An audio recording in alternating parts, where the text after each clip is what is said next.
नमस्कार. आज आपण पावभाजी बनवणार आहोत. त्यासाठी मी इथे भरपूर कांदा, टोमॅटो, कोथिंबीर सगळं कापून ठेवलेलं आहे आणि तुमच्या आवडीच्या तुम्हाला ज्या भाज्या आवडत असेल त्या भाज्या तुम्ही घेऊ शकता. इथे मी कोबी, गाजर, बीन्स, मटार, थोडासा फ्लावर असे सगळ्या भाज्या घेतलेल्या आहेत. एक बीटरूट, बटाटा. बीटरूटनी भाजीला कलर छान येईल. तुम्हाला फूड कलर टाकायची गरज नाही. छान आपण एक कुकर घेऊया. त्याच्यामध्ये सगळ्या व्हेजिटेबल्स शिजायला ठेवूया आणि त्यामध्ये एक मोठा चम्मच पावभाजी मसाला टाकला आहे. त्याला आपण 3 शिट्ट्या काढून घेऊया. तोपर्यंत इथे आपण फोडणीची तयारी करूया. इथे छान मी कढईमध्ये तेल आणि बटर दोघी टाकलं. 1 चमचा तेल आणि 1 मोठा क्यूब बटर छान गरम झालं की त्यामध्ये कांदा, टॅमॅटो आणि कोथिंबीर घालून घेऊया आणि कांदा टॅमॅटो मऊ होईपर्यंत छान परतून घेऊया. पावभाजी आपण नेहमीच खातो, पण घरी बनवलेली आणि हॉटेलची बनवलेली भरपूर फरक असतो.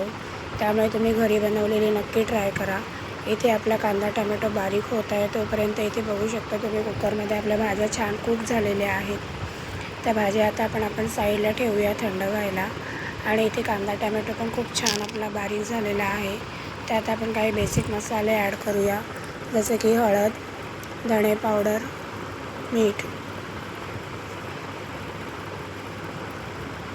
आणि इथे 2 मोठे चमचे आपण पावभाजी मसाला घातलेला आहे. आणि सगळे मसाले कांदा टॅमॅटोमध्ये छान आपण मिक्स करून घेऊया. मसाले छान परतले गेले की भाजीला टेस्ट खूप चांगली येते.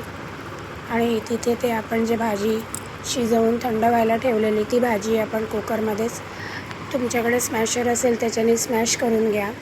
आणि स्मॅश करून त्यानंतर आपण कढईमध्ये घालूया. तुम्ही बघू शकता बीटरूटमुळे कलर किती चांगला आलेला आहे. आणि सगळी भाजी आपण एकत्र मिक्स करून घेऊया आणि 3 ते 4 मिनटं वाफवून आपली पावभाजी, झटपट अशी पावभाजी तयार झालेली आहे. तर तुम्हाला रेसिपी कशी वाटली ती नक्की मला कमेंट करून सांगा. आणि आवडल्यास लाईक करा, शेअर करा आणि चॅनलला सबस्क्राईब करा.